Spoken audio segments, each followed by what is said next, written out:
the perspective of an adult learner is quite different.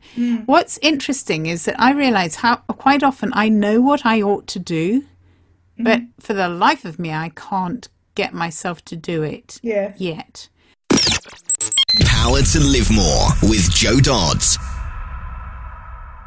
Welcome to the Power to Live More podcast, all about productivity, organisation, well-being, energy and resilience.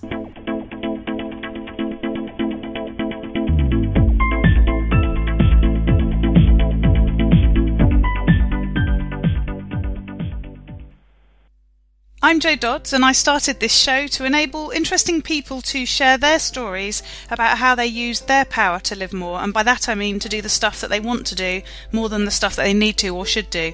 It's about creating a life for yourself where you have the energy, health and space to be happy and fulfilled, spending your time as you'd like, whether that be at work, home or somewhere else entirely. That's your choice. Hello.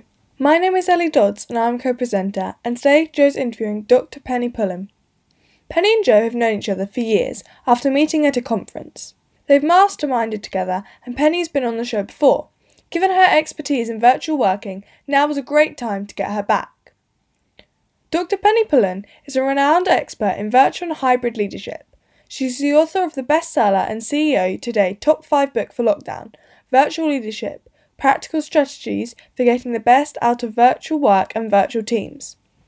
Penny works with leaders and teams who are grappling with the challenges of our virtual and hybrid world to enhance collaboration and effectiveness across dispersed and often newly formed teams. Until the lockdowns of March 2020, demand from Penny's work came predominantly from leaders in multinational companies grappling with dispersed program and project teams. Since March 2020, her expertise and advice are being sought by leaders across industries and across the globe, as they realise that working virtually is here to stay, and achieving excellence in it is essential for their business to flourish. She is frequently asked for articles and has been invited to appear on national TV and radio. Penny founded the annual Virtual Working Summit in 2010, and this year's Virtual Summit had participants from 81 countries, a record. Penny was honoured to be one of the first dozen people worldwide to be given the Certified Professional Facilitator Master designation. Her PhD in nanotechnology and MA in engineering are both from Cambridge University. She is a chartered engineer, along with holding a number of other certifications and qualifications. She lives with her family, adult children and a handful of fish in a market town in the centre of England. When she is not busy at work or writing, she spends her time learning the violin, cultivating cucumbers and studying theology. Back to the studio. Today I'm interviewing Penny Pullen of Making Projects Work, and this is Penny's second visit to the show. So welcome, Penny. Great to have you back again. Good to be back again. Lovely. So start by telling us who you are, what you do and where you do it. Well, I'm Penny Pullen and I'm an expert in virtual and hybrid leadership and author of the best-selling book Virtual Leadership, Practical Strategies for Getting the Best Out of Virtual Work and Virtual Teams. Now, until a few months ago, that was fairly niche. The people I worked with tended to be multinational companies who had major change projects and programs using international teams with people distributed all around the world.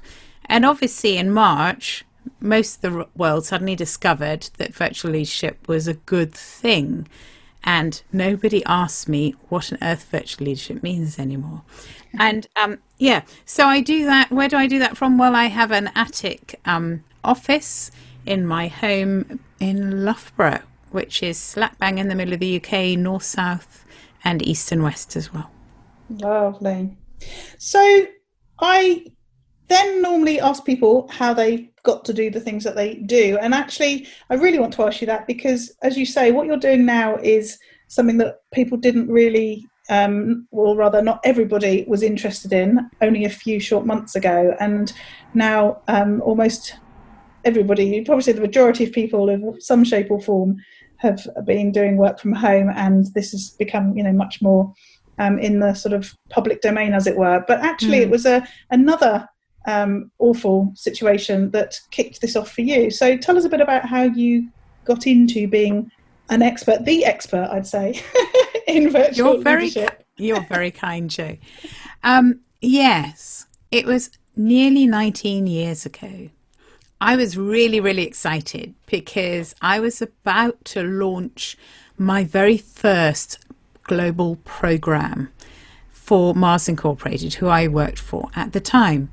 And I'd arranged for everybody from around the world to meet for a kickoff meeting in New York. I think we were going to spend a week or two together to get this whole program scoped out and sorted, and then everybody would go back to their countries and run the projects in their own countries, and I would coordinate the whole program. The date on my ticket was the 13th of September 2001. Obviously, everything was ready. My bags were packed. I had my tickets. Everything was ready to go. But that date on my ticket meant that that ticket was never used. Because, of course, 2 days before 9/11 happened. And that tragedy meant that nobody flew. We were grounded for about 3 months. In some ways, the lockdown had a bit of a similar feeling to it. Suddenly, overnight, everything changed and we couldn't carry on as before. So that program, though, still had to carry on. So all these people I'd never met that I was going to spend enough time together to get this program launched, we had to do it virtually. And we had to do it virtually with 2001 technology. So we did it. The only video conferencing we had wasn't from little cameras on laptops. It was from a video conferencing suite in the very corner of the office, which tended to be booked up by senior managers. We did have instant messaging, and conference calls we used an awful lot of the time. And the great thing was that when I started working like this, I realized, hang on, I seem to be quite good at this. And the facilitation training that I'd had just beforehand meant that I was really tuned into what was working for the group and from the different perspectives of the people involved, and how we could really create a high-performing team around the world when we could only meet virtually. A year or two after that, because I'd been doing a lot of virtual, I was asked to help other people in the company to become better at virtual. And then when I left to start up my own business in 2007, that was one of the things that I was doing, particularly working with multinational organizations who are grappling with tricky projects that involved virtual teams dispersed around the world, and risk and changing requirements and all the other stuff that makes projects tricky. But virtual was always a key part of it. Mm-hmm. And as you say, interesting how the technology has changed and developed since. One of the things I find intriguing around this as well is that you are very visual. I mean, we've known each other many years, and I've sort of followed along and seen other things that you do. And one of the things that you've taught people is about how to use graphics for communication, haven't you? And so it's interesting, and I wonder if some of your sort of real skill around this has developed from the fact that you have had that sort of almost non-virtual skill set, if you like, that you then had to create virtually in some way. I didn't have to create the visual stuff virtually, because actually visuals work incredibly well virtually. It's fascinating. When I did my very first webinar for the Association for Project Management, at the end, the lady running it said, "Penny, how did you do it?" And I went, "How did I do what?" I mean, it went very well, but that just seemed normal to me. And she said, what happened was we had people joining as you started, and the numbers rose and rose and went up to 205. And then they stayed there. When we finished, there were over 200 on the call at the end of the webinar. And I said, and? But normally people join and there's a sort of rising curve. And then almost that curve carries on downward. And by the time they get to the end, there are not that many people on the webinar. I thought, oh boy, that's terrible, because if you engage people, they will stay and they will pay attention. And one of the things that works really well for engaging people is if you draw and if you do simple visuals And if you draw them live, it's especially good. So when I do sessions with organizations and with individuals, when I'm presenting, yes, I have a slide, but with minimal words on it, with some pictures, maybe a colorful mind map, something like that. But I will be drawing and highlighting and circling things as I present, and people watch. And that means that they stay looking at that screen, and that makes all the difference. There are 9 other ways to engage people virtually in my book, but that's a very powerful one. Yes, yeah, absolutely. It's something I've never quite developed as a skill. I always laugh when I go and sort of have meetings with people. Not that I do that in the same way anymore, but there's so many people who whip out a piece of paper and start drawing as they speak to me to demonstrate something, and that's just not what I do naturally. So in order to do those sorts of or use those sorts of strategies, I really have to try extra hard because it's not my natural thing to do. I don't even take minutes in meetings, never mind draw pictures. Jo, you could come on my next graphics course, which I think I need to run online. In fact, I have it all ready to go. And I'm just wondering the best time to do it. But join me. I've not yet got anyone who has left unable to do visuals. Yeah, well, I guess we were talking before we came on about how we're sort of going through a bit of a transition now from the sort of black and white of everything's locked down and there's quite simple instructions to how it's got really quite complicated. And I guess a lot of people are in the position of trying to work out what does that mean for their business now that people are starting to try and sort of move forwards. What offerings do people have and how do they do that? It's a difficult time for a lot of people, isn't it? It is. For me, I've been running virtual things for a long time. Well, I mean, if I didn't do stuff virtually, it would be a bit of a cop-out, wouldn't it, having written virtual leadership? So I have an ongoing mentoring group, which I launched 6 years ago now.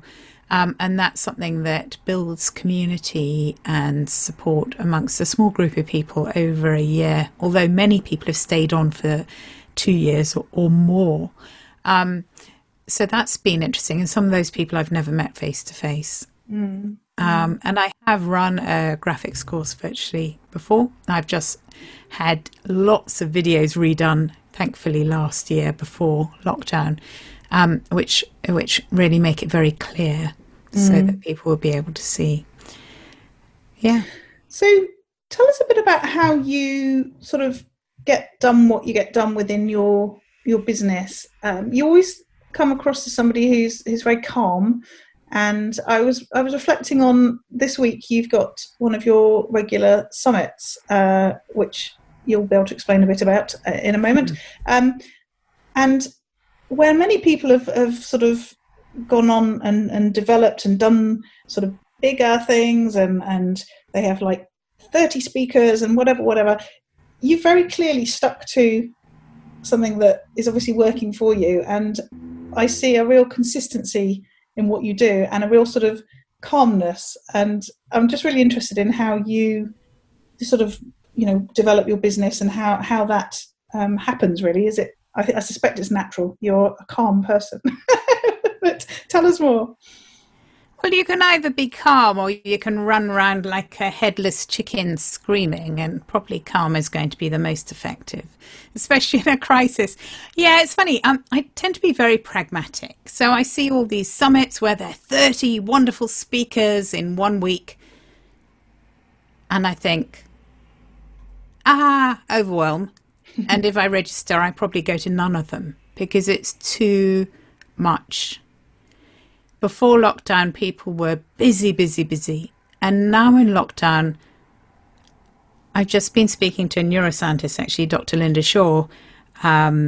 Just before recording this, I've been recording a session with Linda for the closing keynote of the summit. So many people are fearful. There's this sort of feeling of tension the whole time. We don't have the bandwidth for huge amounts of stuff. So rather than having 30 people and scrabbling around to find 30 people for a topic, I aim for the best people that I know will be really good. So I've had Graham Codrington, who you and I both know, Perry Timms, Jackie Harper on virtual presence, and then Dr. Linda Shaw on the neuroscience, if you like, of lockdown and beyond, and moving from fear and uncertainty to new ideas and creativity. So I choose brilliant people. I'm probably a bit selfish because I choose the people that I think would be brilliant for me to talk to, because it's a conversation, fireside conversation, if you like, that people hear. And I gathered the questions from all around the world. I do it as if I was one of the participants. How would I like it to be? I don't want 30 people. It's too much in a week. It's overwhelming. 5 really good people. Yeah. And then I want to ask my own questions. I don't want to have somebody... If I was a participant, I would want to ask my own questions rather than just hearing people blather on for ages. So I gather in questions. And this morning we've had about 20 questions in from all over the world. And every question comes from the individual's perspective. So we're getting a much more rounded conversation because of that. Yes, it's a definite recommend for anyone who's not listened in before. And you said both of us know Graham. Actually, I also know Perry reasonably well. In fact, there is a picture somewhere of our shoes. We spoke at an event together, and I had my red speaker shoes, as I used to call them, on. And Perry always has interesting shoes, so somebody took a picture and posted it on Twitter for us. I've never met Perry. But we share a publisher, and they put us together on a panel webinar at the beginning of lockdown. And we got on so well, and our ideas complemented each other so well that I thought, yes, I need to invite him. Yeah. So I've been absolutely flooded with people wanting to speak at the summit. I've had some very high-powered people contact me, probably about 50 people or so who all were keen to speak, CEOs of famous companies, all sorts of people. But I thought, actually, it's my summit. I'll do it how I want to. I want to have people that I know are really good. Yeah. Maybe that's part of the calmness. It's my summit. I'll do it. I do it how I want to. Yes. So tell us a bit about how you get done what you need to get done. How do you organise your days? How do you work with people? How do you make sure you do the things that you want to do? Well, I have my calendar, so things go in there. I do also map out the week on a large A3 sheet of paper so I can see what's coming and know what's coming. If there's anything that is specifically date bound, at the moment, for example, I'm getting masses of press interest, and I've had to write lots and lots of articles. So I've had every request for an article goes on a normal size yellow Post-it note, along with the name of the magazine or website or whatever on the left, the date it needs to be done by, or perhaps the day before the date, written down. The title of what they want me to write for them, and a little bit underneath. And I put it on my Kanban board. Now, that might sound really, really wonderful. My Kanban board is effectively my large filing cabinet. One side of the filing cabinet is for the stuff to do. The stuff that's in progress the sticky notes end up on my desk while they're being done. And then the ones that are complete, I move around the corner to the front of the filing cabinet. So actually, if I start feeling, oh no, there's so much to do and I haven't done anything, I can actually see all those completed things. I love that. And it's so much about that whole visual thing for you, isn't it? Is that it is. It's sort of there. It's really there. So that's, I just think it reminds me of I wouldn't be able to do it because of that needing things to be neat thing. And it just reminds me back to when I was working in an office like 25 years ago. And my friend, who's still my friend now, would open, there were only 2 of us in this office with lots of filing cabinets. We were in HR, you can imagine. And she used to open filing cabinet drawers and then time how long it took me to stand up and go and shut them again because I didn't like them making the room a mess. They are neat, and they're neatly arranged on the front of the filing cabinet, because if it's too messy, then it just gets to me. I think it saps my productivity. But I do find piles. I have things in piles of different things. I do have a whole office to myself and have done ever since I started the business, so that probably helps. Yeah. But I'm studying as well, so I've got an assignment with big piles for that, and then I have a pile for my summit, and I have a pile for my book. I'm writing a book at the moment, so I can sort of move things out the way and shift to the next pile, and then there I am, completely focused on the next thing. Yes, yeah. So tell us a bit more about the book. You were giving me a bit of an overview of how you sort of put that together before we started. So I'm sure there's many people listening who have often thought about writing a book. Not many people will have done, and I'm one of those. Okay, well, the first thing is I had an idea vaguely floating around my head for this book. Then I went on Alison Jones's Business Book Proposal Challenge for 2 weeks.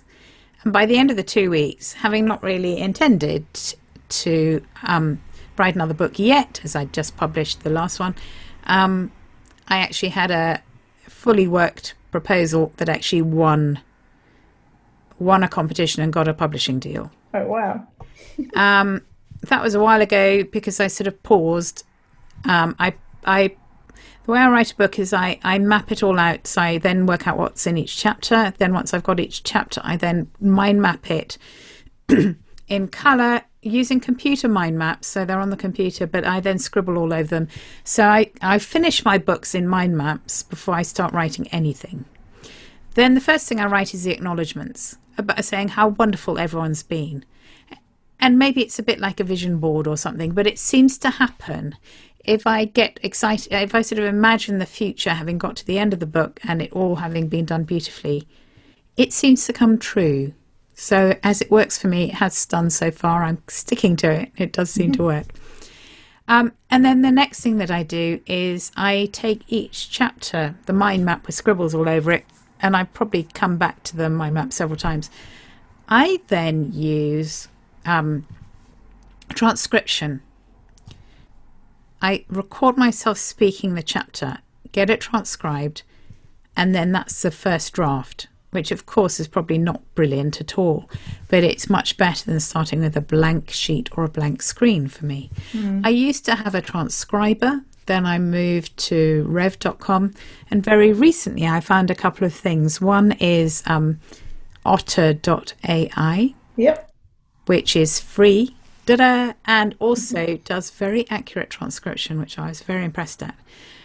Since then, I've actually bought a new service called happyscribe.co. There's an AppSumo offer on at the moment when we're recording. It may well not be available when people play this later. And I've bought 4 hours a month of transcription with that, and it's very good, and also does captions for video, because I've realised I need to do more video on LinkedIn and things like that. Just short little tips. I think I'm going to be doing a lot of that. It seems to be a powerful thing to do and helpful for people as well. Interesting. And so that, as you say, sort of gets you over that blank page moment that I think probably most people struggle with. I suppose people who haven't sort of learnt any of the stuff around writing a business book sort of never think about the fact of what you've just said of almost breaking it down into really small parts before you start, and then you're just filling in the gaps, aren't you? Absolutely. I mean, it's just a process. The other thing that I've done now that I'm at the very end stages of this is that I've recruited a team of beta readers. I have about 12 beta readers, and they're brilliant.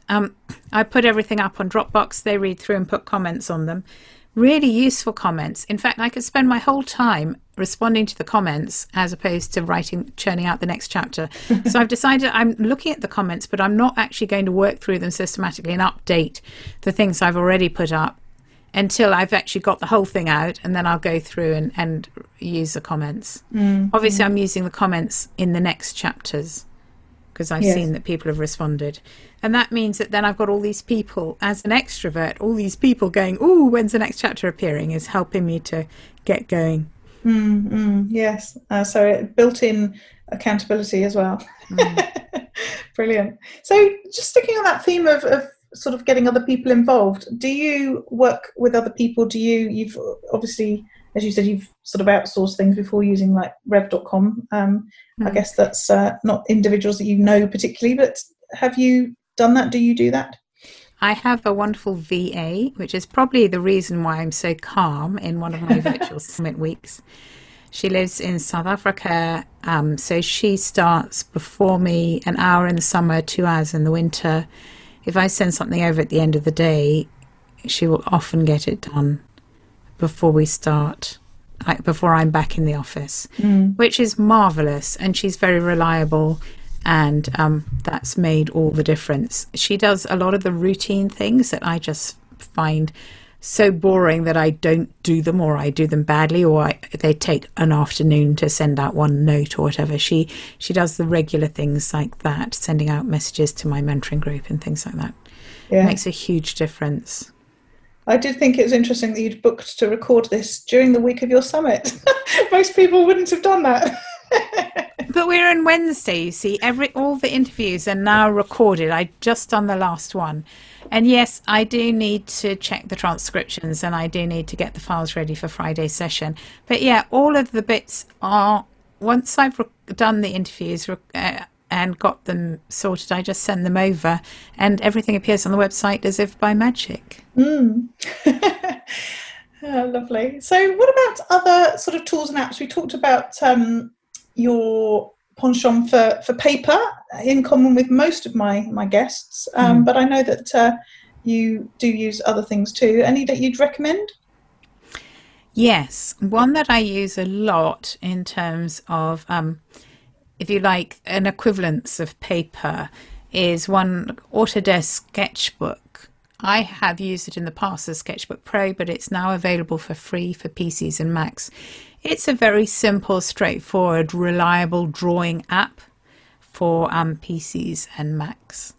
And what's good is that when I'm doing presentations virtually, I can shift over from PowerPoint and I can have a completely blank screen as if it were a big flip chart, and I can draw all over it. So the tool that I use for that is something called a Wacom Intuos tablet, WACOM Intuos. They're about 60 quid, I think, in the UK. It's like a mouse replacement, but it means that you can use a pen to draw in quite fine detail on the screen, which makes all the difference when you're working virtually. So if I do a coaching session one-to-one with somebody, instead of doing it with videos visible, I will instead just do it with audio, and I will share the picture that I'm capturing, this visual summary of what people are saying. I'll capture it on the screen as we go, so they can see the thought patterns and the flow of the conversation, and people find it very helpful. Yes, yeah, it's interesting. There was a guy who did a launch about using quizzes for lead magnets a little while ago, and he spent a lot of his webinar time using a screen and a pen and sort of drawing things out just to illustrate what he was saying, which was really effective. Yeah. I've recently got a document camera, which means that I can actually record what I'm writing on paper, which is quite interesting, just as another way of doing the same thing. Yeah, yeah. As in it turns it into a computerized version of what you've done, do you mean? It's just a camera that focuses down. It's like an overhead projector, but it's got a digital camera. So it projects it onto the screen, and then you can... So it means that instead of having to draw on the screen, you can actually just write on a piece of paper in front of you, and that's visible to everybody. Yes, yeah. So what about looking after yourself? And I guess I'm asking these sorts of questions at a time when we've all been perhaps doing different things, or either stepping it up or letting it go, depending on how our personal view on lockdown has been. What sort of things do you do to keep yourself energised for what you need to get done? Well, I tend to be quite a relaxed, let's let it all go type person. But actually, I've done a few things, because I'm not travelling as much as I normally do. And while I work virtually a lot, I do also... say in February, I'd been working in London for several days, going down to work with clients or to meet people and so on. I haven't done any of that. As I've been around the whole time, I've actually discovered some green fingers, and I have 2 cucumber plants that are about 10 foot tall, and both have their first flowers on today, I can report. Oh, And lovely. squash plants and courgettes and beans and strawberries and tomatoes. And it's a good thing because we're just having to go into 3 weeks of shielding, so we won't be going anywhere. And those will keep us going, which is good. So yeah, so that's been interesting. I'm getting quite good at pulling up ivy and nettles. I've tackling the garden. All of that's good. And I've also changed what I eat because I've had a cough for years and years and years, and I finally sorted out what it was. And it's actually related to what I eat. So I've been cutting out some things from my diet, which were inflaming the back of my throat and my vocal cords, and eating quite restricted, incredibly healthy, but quite restricted food. So having a new routine, it's pretty much coincided with lockdown. And talking to Linda Shaw earlier today, I've made me realise that this routine of having a different habit and a different way of eating has probably helped put structure into this time when routine is actually really helpful. When so many people are feeling fearful and so on, actually a routine can be a building block to help you keep going. Yes. And it's had the added bonus of actually losing vast quantities of weight. So I've also had to get new clothes or rediscover old clothes from about 20 years ago. So, yeah, all very positive. Excellent. And no cough.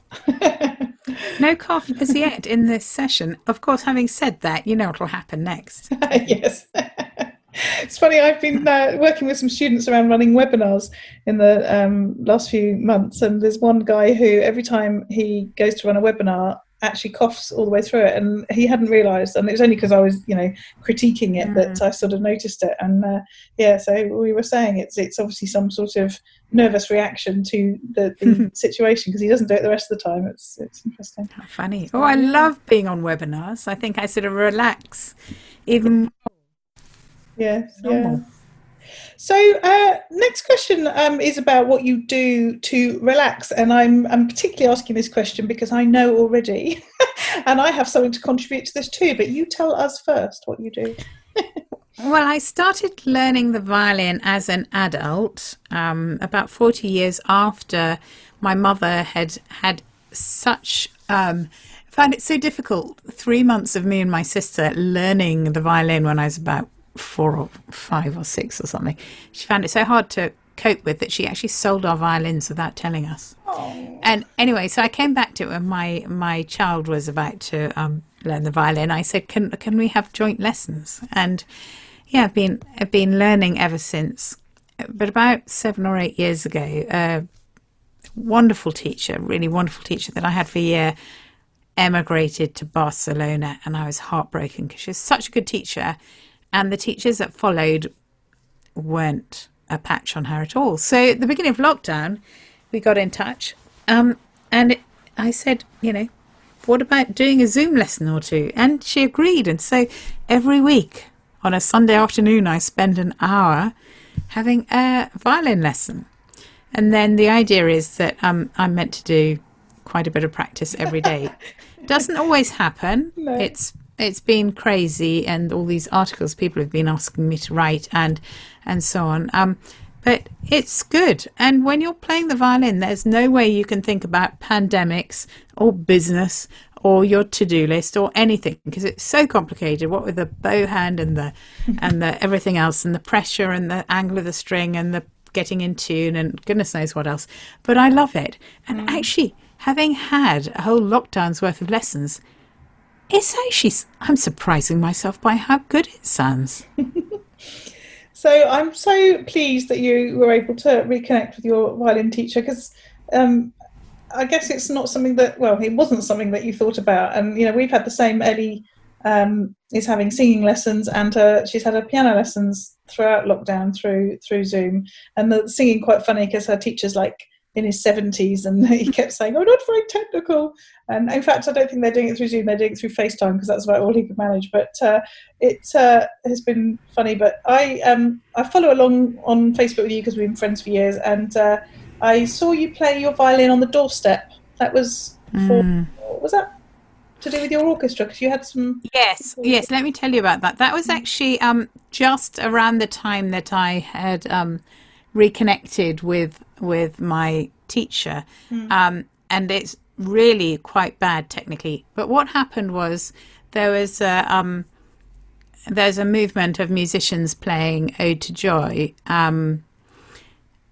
and dedicating it to people around the coronavirus. And the orchestra that I play in is based in Leicester, and quite early on, one by one, 3 members of the orchestra died. And that was when it really hit me, gosh, that this is serious.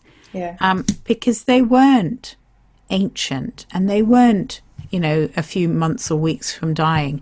They probably together had decades left to live. And yet they are now dead. And when we finally, whenever it is, go back to orchestra, there are going to be 3 spaces missing. So the guy who played the horn, the lady who sat behind me playing the second violin, and one of the first violins. And so I dedicated my playing to them. And then, because I was feeling so emotional, then managed to play it sounding quite gruesome.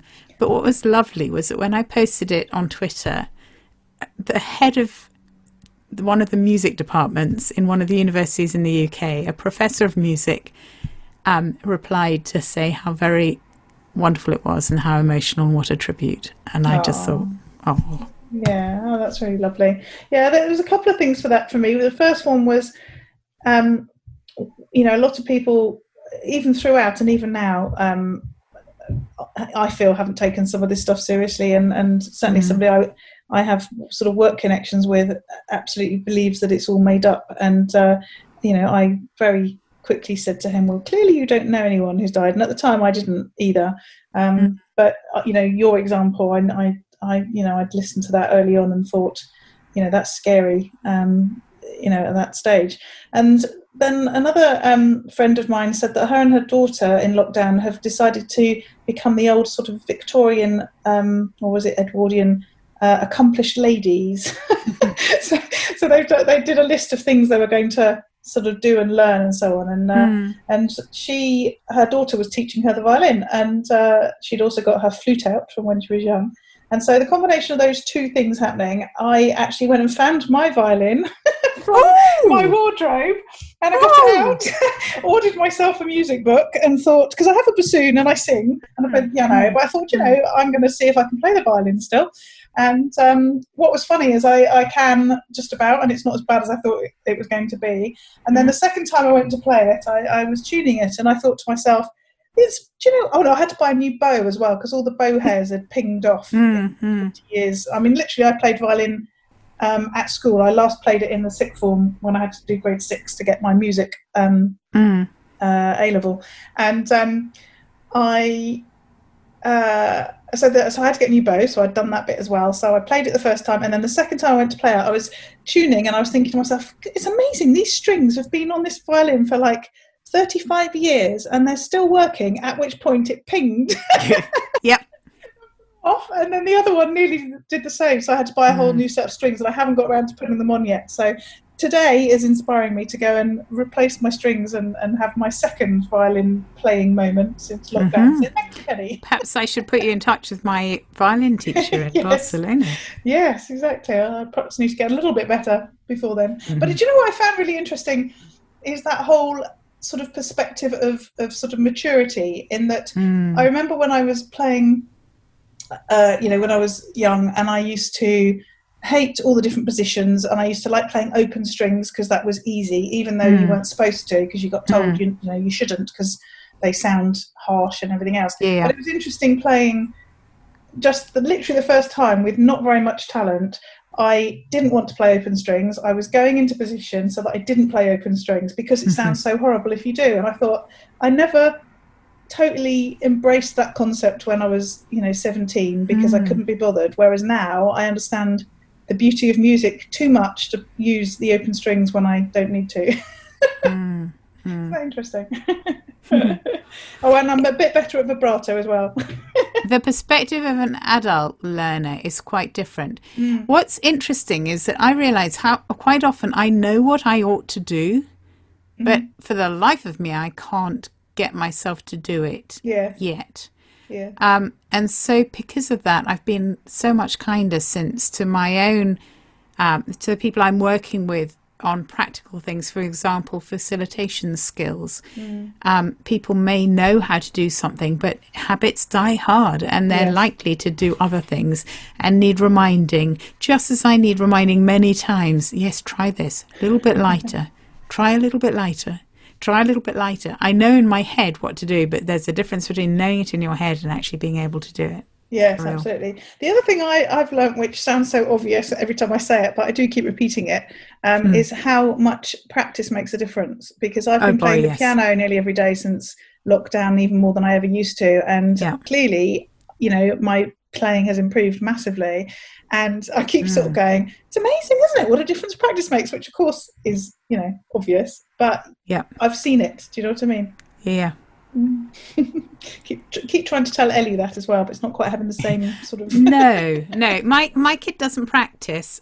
Instead he just produces amazing videos with gazillion different instruments. So this is a kid who plays about 12 different instruments and sings incredibly well. In fact, a friend's used one of his videos of Pie Jesu for his mum's funeral, which I thought was really rather lovely. I saw that recording. That was really good. I think he got me back into playing my bassoon again a little while ago as well. So you're doing a good job of inspiring in this house. That's good.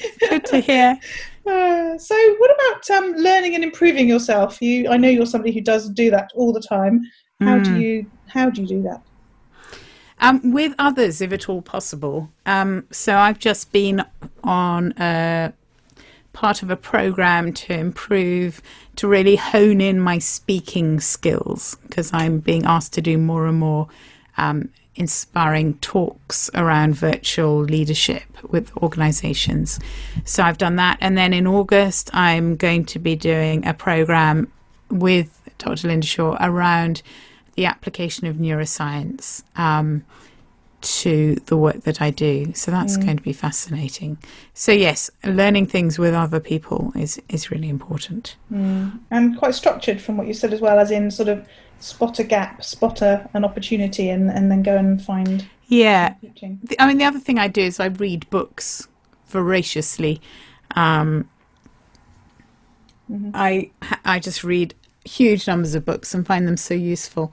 And then I try out the things I've learned on the books with the people that I work with and people that I mentor as well, and actually put things into practice. Yes, yeah. So last couple of questions. What about those days when it goes horribly wrong? I'm intrigued to hear how the calm Penny deals with those days when it's all just going pear-shaped. Probably just shut the door of my office, go off down the other end of the garden, dig up some mud and plant some plants, or pull up some ivy and nettles. That seems to work pretty well. Or go away and saw at my violin. My teacher wouldn't like that, would she? Or play Scottish laments that just sound wonderfully doleful and can work out any negative emotions quite quickly. Lovely. And what about on those days where you get to live more, and that's where you get to do more of the things that you want to do and less of the stuff that you don't want to do? What do those days look like for you? I don't know about living more in lockdown, but for example, yesterday I received an absolutely wonderful message, and I've been getting quite a few of these recently. And in essence, the message was, your book has changed my life. Wow. I'm always a bit stunned when I get them, but this is somebody who had been, I think, working from early morning till late at night, sitting on video meetings all day at the beginning of lockdown, and it was destroying her really. And she got a copy of my book and read through it and worked out how to be a virtual leader, and obviously is not spending the whole day sitting on those video calls, but working, doing meetings when it makes sense, working with her team in between. And she just said, thank you so much. It's made such a difference to me. And if you get one of those every few days, then I feel like I'm doing what I was meant to be doing. Yes, yeah. So thank you so much, Penny, for joining me again. And I always think when I've had somebody on the second time, it just reminds me of how, firstly, how full all our lives are, and secondly, how circumstance has an impact on us. You know, we've had a much different conversation to the first time, and never for a minute did we imagine what would have happened in the last few months before this second conversation. But thank you so much for joining me and sharing some of your expertise. It's been lovely fun. Thank you very much. So tell people how they can find out more about you and connect with you. Yes, I'm on LinkedIn and Twitter. In both of those, just look for Penny Pullen, but it's important. It's Pull, A for Alpha, N for November at the end. Pullan, not Pullen. Lots of people look for me as Penny Pullen and they don't find me. But Penny Pullen, I'm pretty much unique in the world. I think there's somebody in their teens in the US, but they're so obviously not me that that's fine. Makingprojectswork.co.uk is my website. If you want a copy of my book, Virtual Leadership, Penny Pullen, type it into a search engine and you'll get all sorts of options for getting it. Brilliant. Thank you, Penny. All this information is available in the show notes. If you go to powertolivemore.com / in this case 170, then you'll find them there. And this week I want to talk to you about lead magnets, which is what we were talking about at the Counterpoint Networking meeting on Monday. We had a discussion about the sorts of media that can be used for lead magnets. So just in case you don't know what a lead magnet is, it's basically a piece of valuable content that you offer to your audience in exchange for them giving you their email address so that you can then follow up with them using autoresponders. You don't have to do that. It could just be a piece of valuable content that you've given to create value for your audience and some sort of loyalty so that they keep coming back, and at some other stage you get the opportunity to get them onto your mailing list. But generally you'd use a lead magnet to exchange their email on your mailing list for this particular piece of content. So we talked at the meeting about ebooks, which have been, something that have been around for a long time. They're perhaps less sexy than they might have been in the past because there's ebooks available, everywhere. Kindle themselves have a load of free ebooks, never mind those that you pay for, but they're still useful if it's about content that person really wants and you're selling it well with a really hooky title. Then people will still download ebooks even if they don't end up reading them, because they want the value that you're providing. It might be that you've created a short video to explain something that they want to know about and you're offering that to them. It could be a checklist. Checklists are really popular at the moment, a way of people taking action really easily by following a list of items that you've created for them to enable them to do something. And so we talked about those examples and a number of other examples, and another one actually thinking about it that we've talked about a lot recently, particularly my membership site, is about quizzes, how you can ask people to, or offer to people to complete a quiz, and as a result of that you get to add them to your mailing list. You can send them some useful content that relates to whatever it is they said in the quiz as they answer the questions, but also you can use it to segment those people so that you know what to send them based on the answers that they gave to the quiz. So that's some of the discussion that we had. I created a checklist for the members to download, which gives those ideas and talks about how if you can create lead magnets that are really connected to a piece of content, and you sort of flex and have a different lead magnet for each different piece of content that you have on your website, it can be really effective. So somebody reads something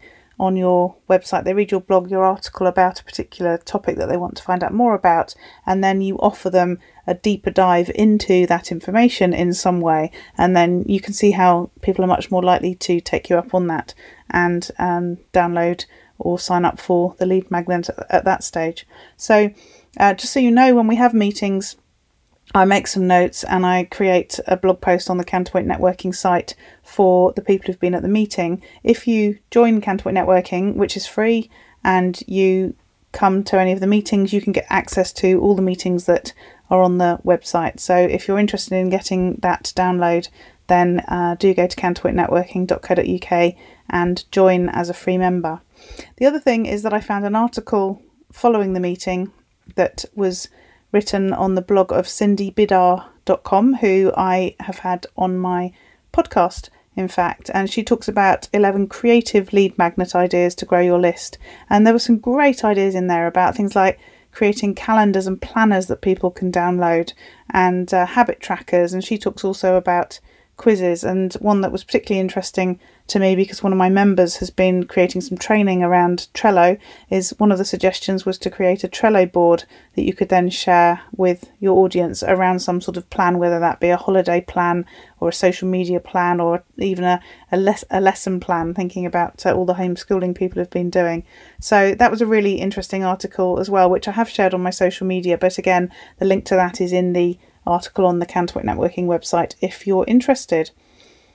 Next week's meeting, which is on the 10th of August, 2 o'clock on Monday afternoon, British summertime, is on the topic of productivity tools. So if you're interested in that, then also visit the website. And if you go to counterpointnetworking.co.uk/200810, then that'll take you directly into the page where you can book to come to that on Monday. Again, the show notes for this week's show are at powertolivemore.com/170. And we look forward to speaking to you next week. Use your power to live more.